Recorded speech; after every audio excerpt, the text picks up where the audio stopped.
What's up everyone, my name is Magnus here from Noagani Collective, and in this tutorial I'm going to be showing you how to structure your drill beats for different types of artists. So I'm going to be taking some different examples, of what a drill artist typically look for, and then I'm going to be making it with this basic beat I have pulled up here. And yeah, I hope you enjoy.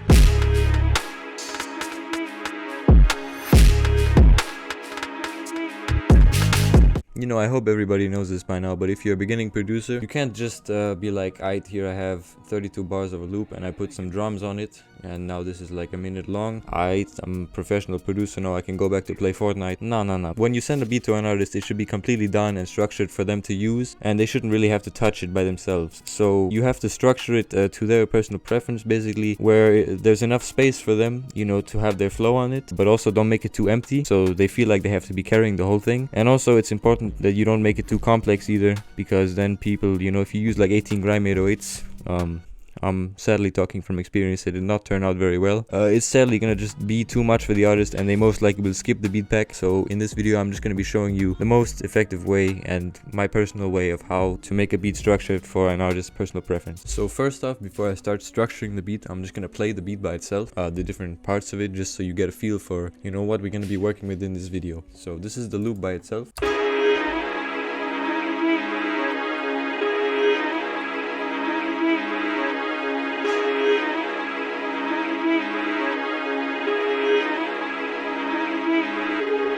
This is a very nice loop by Radiant here. This is a very good loop for drill, in my opinion. And yeah, and now I'm just gonna play the drums by themselves.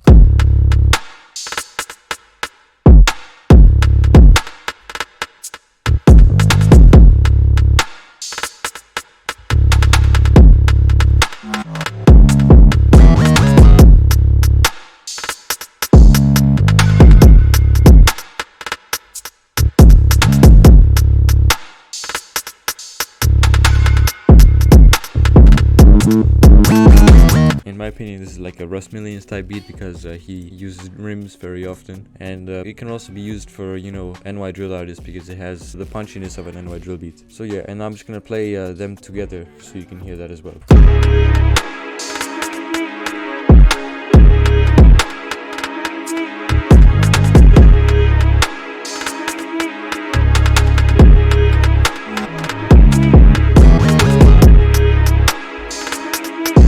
So yeah, you get the feel for the beat. So basically, this is just a basic verse I've laid out. And the way I've laid this out is I just have the loop repeating. Obviously, I don't have any changes here in key or anything. And then I have, the verse kind of starting with just the rims and snare here. And then like a little perk and then an open hat. And then for the second part, after 8 bars, for the next 8 bars, I kind of add this hi-hat just to give some extra energy. And also this first part kind of builds up to this part as well, which it also just gives a certain vibe of build up, and gives some variation and flavor as well.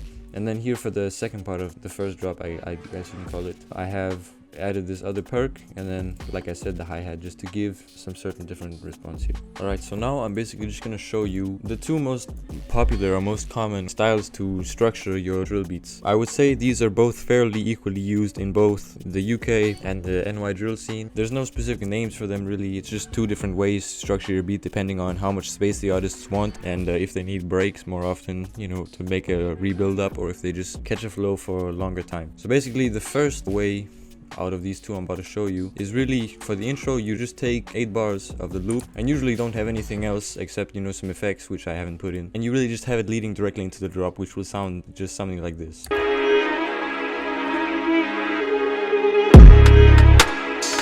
So it's fairly simple, there's nothing really special going on, just has some space here for the artist to really build some energy up. The second way, which you can also do for this example, is if you want to, some artists, they like to have a little bit more space before the first drop, and they'll have 16 bars of just the loop playing usually. But if you used to do this, I would recommend you add some drums coming in like halfway through, like maybe just having the rim first and the snare coming in after, which will sound something like this.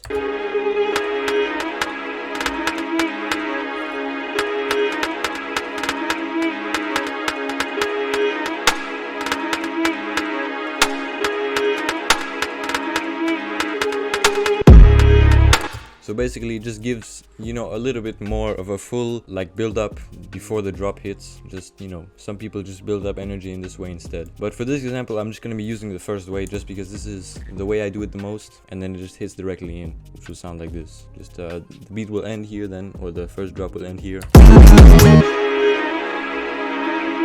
And then basically just a loop, and then the drums, like in the intro for the second example I showed, just will build a little bit of energy up.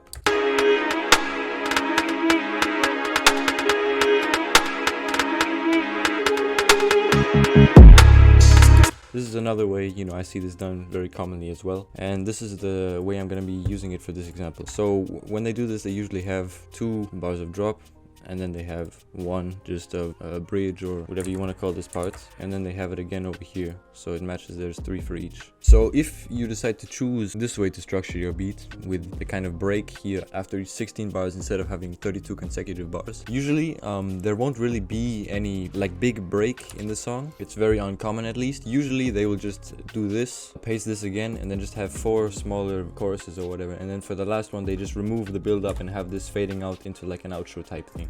If you decide to use the first version, they're not gonna just have 32 bars and then 32 bars again and then end the song. They're usually gonna have like 32 bars here, and then they finna add like 16 usually. What I personally do at least is I add the rim here, just like cut a little bit in the start, just to give a little bit sense of energy, at least where it ends kind of here, so you feel like this is a new part coming up. And then I would add the snare coming in here, and then also the 808 just to give a build up again around here somewhere. And then really what I see the most is you just take the entire verse or chorus or whatever and just paste it again, and then you have an outro on 8 bars as well, where you just fade this part out. But you really, for the break or the bridge, they just have like a more full space still, where usually the 808 comes in the middle, and then toward the end it would make sense to just add a kick, so you know it's about to go into the drop again. So for this example,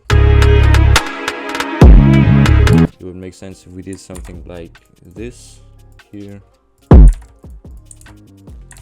So it will build up directly just with the 808 like this into the next drop.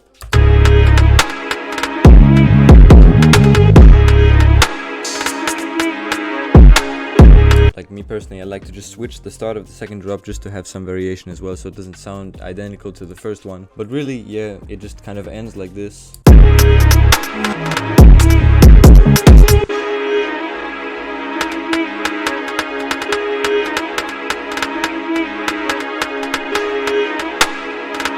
And then it starts building up again, then the 808 comes in. And then, like I showed, just the kicks at the end, just to, you know, show, alright, now the first drop is coming back. And then in the end, they usually just either have the loop play for 8 bars and just the artist doing whatever he likes at the end, or sometimes you can just fade this if that works best as well. Alright, and now we pretty much covered the entire structure of these 2 examples. Obviously, you can do other parts if you wish. It's not like this is the only 2 ways in the entire world you can structure a drill beat. It's just, personally, this is the 2 most common ones I see in the industry, and also the 2 most that are most comfortable for artists to hop on. And yeah, I'm just gonna let the full beat play, and I hope you guys enjoyed.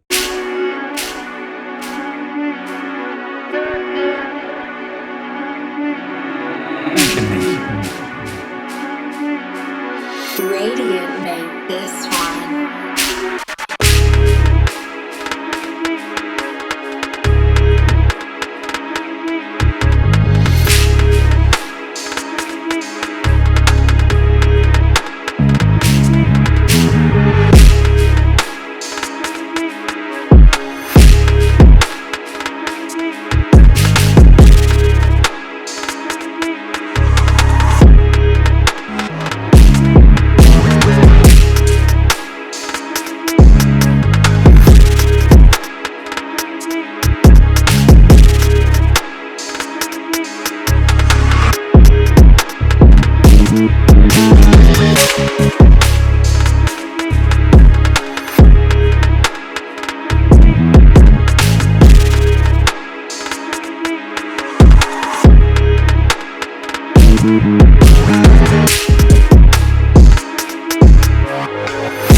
Radiant made this one.